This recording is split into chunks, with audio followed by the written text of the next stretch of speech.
ওয়াসসালামু আলা মান ইত্তাবাল হুদা রব্বি জিদনি ইলমা। ৫ নম্বর সূরা এর ১০৩ নম্বর আয়াত। ৫ নম্বর সূরা ১০৩ নম্বর আয়াতের ৯ নম্বর যে শব্দটা ওয়াসিলাতা, ওয়াসিলাত, যেটা আমরা বলি না যে আমাদের দেশে না, সারা পৃথিবীতেই আছে যে মানুষ যে কার উসিলাতে আপনার ক্ষমা পাবে। অমুক পীরের ওসিলায় ক্ষমা করো, এইটার ওসিলা দিয়ে আমাকে ক্ষমা করো, ওইটার ওসিলা দিয়ে আমাকে ক্ষমা করো। তাই এখন ওসিলা যেটা আসলে অনুবাদ করা হয় না এখানে ৫ নম্বর সূরার ১০৩ নম্বর আয়াতের ৯ নম্বর শব্দ, যেটা হচ্ছে যে কোনো ওসিলা নেই। কিন্তু ওসিলাটা কি, সেটাই হচ্ছে এখন বিষয়। শর্টকাটে বলার চেষ্টা করি। সেটা হচ্ছে যে সূরা বাকারা ২ নম্বর সূরার ১৭ নম্বর আয়াতের যে ১৪ নম্বর শব্দ, এইখানে সেম একই শব্দ পাবেন আপনার সোয়াদ এবং লাম। আসলে সোয়াদ এবং লাম যেটা হচ্ছে সল মানে হচ্ছে শিকড়। এই যে গাছের যে শিকড় আসল আছে না, যে একটা গাছ সোজা হয়ে যে দাঁড়িয়ে থাকে আলিফের মতো আলিফ। সোয়াদ যেটা বাধা দিয়ে রক্ষা করে, যে আপনার দেখবেন যে ঝড় বৃষ্টি, বাতাস যত কিছু আসুক, গাছটা কি করে এরকম সে ফাইট করতে থাকে। কিন্তু শিকড় যদি কেটে দেওয়া হয় তাহলে গাছটা কিন্তু পড়ে যাবে। শিকড় যদি দুর্বল হয় তাহলে গাছটা আর থাকতে পারে না। আর শিকড় যদি না থাকে তাহলে ওই গাছে কোনো ফুল হয় না, ফল হয় না। মানে ওইটা তো আসলে টিকবেই না, মৃত। তাহলে এই যে আপনার যে শক্তভাবে যে বাধা দিয়ে নিজেকে রক্ষা করার যে ব্যাপার কমিউনিকেশনের ক্ষেত্রে, বাতাস এই দিক থেকে আসুক আর এই দিক থেকে আসুক, এই দিক থেকে আসুক আর এই দিক থেকে আসুক, তাহলে কি যে শিকড়টা কিন্তু গাছটাকে ধরে রাখে। এই যে সংযুক্ত করে রাখা মাটির সাথে, যে খাদ্য ব্যবস্থার সাথে, তার জীবন ধারণের সাথে যেইভাবে সে নিজেকে বাধা দিয়ে রক্ষা করে, তার যত রকমের কমিউনিকেশন আছে সেই শিকড়ের মাধ্যমে এই গাছটাকে সে ধরে রাখে। তো এখন শিকড়ের রূপ কত রকমের হতে পারে সেটা আলাদা বিষয়, সেটা মূলের যেই বিষয় আর কি। তো সেটা নিয়ে এখন আর কথা বলছি না। তো এখন এইখানে যে বিষয়টা হচ্ছে, যে আমি একটু দেখে আয়াতের বাংলা অর্থটা পড়ছি, সেটা হচ্ছে যে যুক্ত করা। শিকড় যেটা হচ্ছে যে যুক্ত করা। যারা আল্লাহর, যে ২ নম্বর সূরার ১৭ নম্বর আয়াত এর ১৪ নম্বর শব্দটা, যারা আল্লাহর দৃঢ়কৃত অঙ্গীকার ভঙ্গ করে এবং আল্লাহ যা জোড়া লাগানোর নির্দেশ দিয়েছেন, আল্লাহ যেটাকে সংযুক্ত করার নির্দেশ দিয়েছেন যে এইটার সাথে তোমরা লেগে থাকবে, তা ছিন্ন করে, মানে আল্লাহ যেটার সাথে সংযুক্ত থাকতে বলছেন ওইটা থেকে তারা বিচ্ছিন্ন হয়ে যায়, ছিন্ন করে এবং জমিনে ফাসাদ সৃষ্টি করে। তারা অন্যান্য বিষয় নিয়ে তারা কি করে, যে এটা থেকে বিচ্ছিন্ন হয়ে তারা জমিনে ফাসাদ সৃষ্টি করে, আর তারাই হচ্ছে ক্ষতিগ্রস্ত। তাহলে এই যে যেটা দিয়ে সলাৎ, কিন্তু সোয়াত লাম তা, এখানে দেখবেন ওয়াসিলাতিন, যেটা ৫ নম্বর সূরার ১০৩ নম্বর আয়াতের যে ৯ নম্বর শব্দ ওয়াসিলাতিন, দেখবেন যে সোয়াত লাম এবং তা, যেটা সলাৎ, ওয়াও মানে হচ্ছে সংযুক্ত করা, এটাই হচ্ছে সলাৎ। তাহলে এখন যে বিষয়টা হচ্ছে যে সলাতের নাম দিয়ে দেখবেন যে মানুষকে বিভিন্ন রকমের আপনার রিচুয়ালের সাথে সংযুক্ত করে দেওয়া হয়েছে, যে এইটা হচ্ছে সলাৎ, ওইটা হচ্ছে সলাৎ। তারপরে সলাতের রকম, নফল সলাৎ, ফরজ সলাৎ, সুন্নত সলাৎ, এরকম সলাতের অভাব নাই, ঠিক আছে, তাহাজ্জুদের সলাৎ। কিন্তু আল্লাহ যে বিষয়টা বলছেন, যে ৫ নম্বর সূরার ১০৩ নম্বর আয়াতের ৯ নম্বর শব্দ, যে কোনো ওয়াসিলাত নেই। ওয়াসিলাত কোনটা? তো সেইটা আপনার যেই আল্লাহ যেই নির্দেশগুলো দিয়েছেন, আপনার কপালকে মাটির সাথে সংযুক্ত করার কথা আল্লাহ বলেন নাই, ঠিক আছে। কিন্তু দেখা যাচ্ছে যে ওই সলাতের নাম দিয়ে ওই জিনিসগুলো কিন্তু শেখানো হচ্ছে।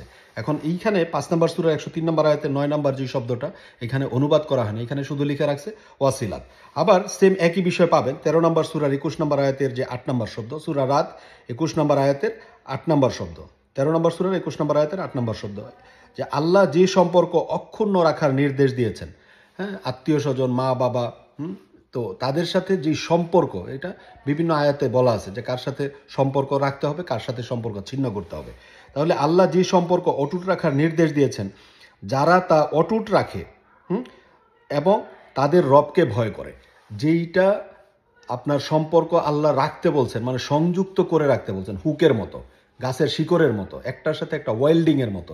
ওয়েল্ডিং করে না, যে মেটালের যে জিনিসপত্র, লোহা একটার সাথে একটা সংযুক্ত করা হয়, গ্রিল যে তৈরি করা হয়, ওয়েল্ডিং, সংযুক্ত করা, এটা হচ্ছে সোয়াদ এবং লাম।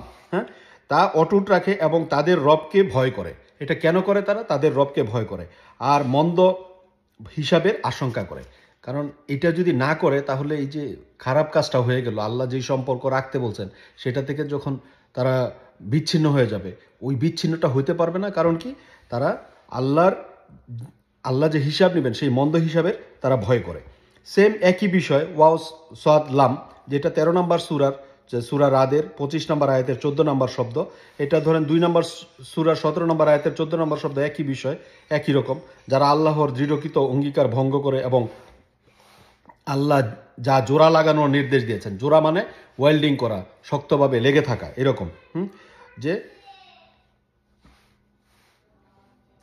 তারা কি যে জোড়া লাগানোর নির্দেশ দিয়েছেন তা তারা ছিন্ন করে এবং জমিনে ফাসাদ সৃষ্টি করে, তারাই হচ্ছে ক্ষতিগ্রস্ত। এটা গেল 2-17-14, 2 নম্বর সূরা 17 নম্বর আয়াতের 14 নম্বর শব্দ।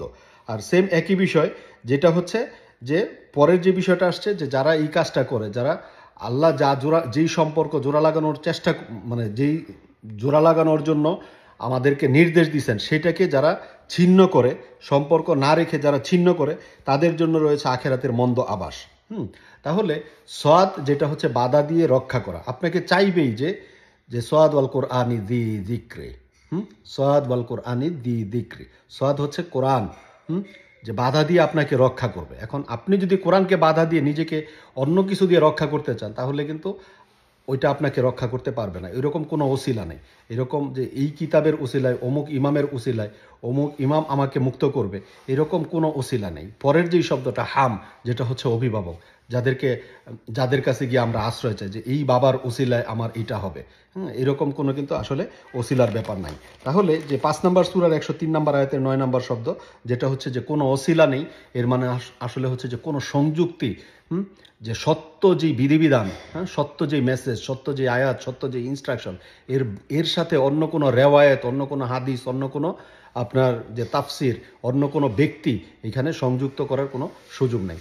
যদি কেউ এটা করে, তাহলে আল্লাহর যেই বিধান, যে সওয়াদ ওয়াল কোরআনি দি যিকরি, যেই উপদেশ, সেইটা থেকে তারা বিচ্ছিন্ন হয়ে যাবে। এবং তাদের জন্য কি রয়েছে, এটা আপনারা একটু চিন্তা করলে হয়তো আল্লাহ সঠিক বুঝটা দিবেন। তো আমার আন্ডারস্ট্যান্ডিংটা আমি শেয়ার করলাম, আমার কথা শোনার দরকার নেই। আমি ডানে বামে অনেক কথা বলি, কিন্তু বিষয়টা হচ্ছে আমার যে রিকোয়েস্ট, সেটা হচ্ছে আয়াত খুলে নিজের যে কোরআন খোলেন, সূরা নাম্বার, আয়াত নাম্বার, শব্দ নাম্বার মিলায় দেখেন, চিন্তা করেন, রবের কাছে সাহায্য চান। কারণ কেউ কাউকে শিক্ষা দিতে পারবে না। আল্লাহ মানুষকে জ্ঞানটা দিবেন, যেটা হচ্ছে যে আপনার 20-114-তে আল্লাহ বলছেন যে তোমরা বলো রব্বি জিদনি ইলমা। এটা নিয়ে তাড়াহুড়ার কোনো বিষয় না। তো আমরা রবের কাছেই সাহায্য চাই যেন আল্লাহ আমাদেরকে প্রকৃত যে সত্য জ্ঞান, সেটা যেন আমাদেরকে দেন। জি, সালামু আলাইকুম।